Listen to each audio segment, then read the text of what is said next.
Masih selanjutnya Ustaz, anggota Dewan Pengawas Komisi Pemberantasan Korupsi atau KPK yang juga mantan Hakim Agung Artijo Alkostar meninggal dunia di usia 72 tahun. Semasa menjabat Hakim Agung, sosok Artijo Alkostar dikenal berani menjatuhkan hukuman berat bagi para koruptor.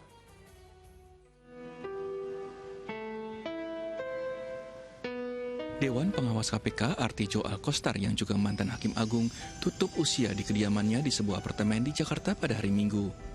Artijo Alkostar meninggal dunia di usia 72 tahun karena penyakit jantung dan ginjal. Sejumlah tokoh hadir ke rumah almarhum Artijo Alkostar, diantaranya Menko Polhukam Mahfud MD, Ketua KPK Firly Bahuri, dan Dewas KPK Albertina Ho. Jenazah dibawa ke Rumah Sakit Polri Dr. Sukanto, Kramat Jati, Jakarta Timur sebelum dibawa ke tempat peristirahatan yang terakhir. Kita berduka cita dan karena persoalan teknis administratif beliau tidak dimakamkan di Jakarta. Usai disemayamkan di RS Polri, jenazah dibawa dengan menggunakan ambulans menuju Yogyakarta untuk pemakaman. Rencananya jenazah akan dimakamkan di Kompleks Universitas Islam Indonesia pada hari Senin pukul 10 pagi. Artijo Alkostar dikenal sebagai Hakim Agung yang ditakuti koruptor. Pasalnya, koruptor yang menginginkan keringanan melalui kasasi justru mendapat vonis yang lebih berat. Di antaranya Angelina Sondah dari 4 tahun 6 bulan penjara menjadi 12 tahun penjara. Anas Urbaningrum dari 8 tahun penjara menjadi 14 tahun penjara. Tim Liputan melaporkan. Innalillahi wa inna ilaihi raji'un. Kita kehilangan seorang Hakim Agung yang dikenal tegas terutama kepada para tersangka korupsi. Tentunya semoga almarhum diberikan tempat terbaik di sisi Allah Subhanahu wa Ta'ala.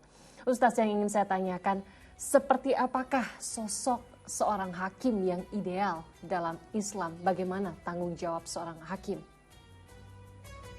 Hakim atau bahasa fikih al-qadhi adalah orang yang diberikan kewenangan, diberikan tanggung jawab, amanah yang besar untuk menetapkan sesuatu hukum yang sebenar-benarnya, yang seadil-adilnya.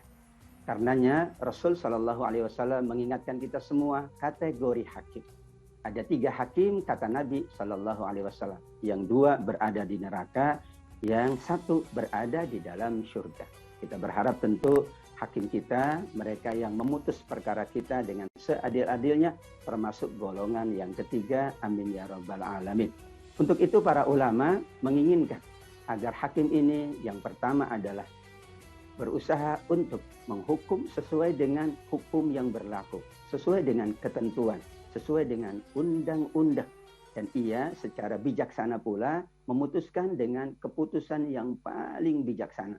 Tidak boleh ia disertai karena marah, karena ada kepentingan pribadi.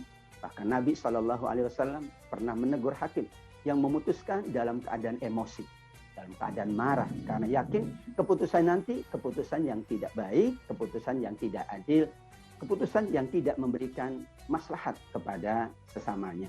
Hakim pula diharapkan oleh para ulama, oleh agama kita, agar benar-benar menjalankan itu karena bukti-bukti yang ada, karena saksi-saksi yang dihadirkan.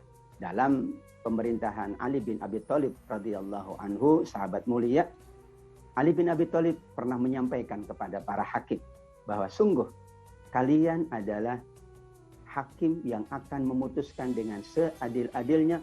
Untuk itu, ittaqullah, takutlah kepada Allah jika kalian menghukum tanpa ada bukti, tanpa ada saksi, atau menghukum secara serampangan dan mengambil manfaat dari keputusan hukum.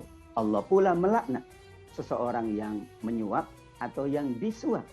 Mungkin kalau dalam tanda kutip, hakim dan sejenisnya ini adalah pihak yang mungkin mendapatkan manfaat. Karenanya Allah Subhanahu wa Ta'ala melaknat mereka yang menerima harta korupsi.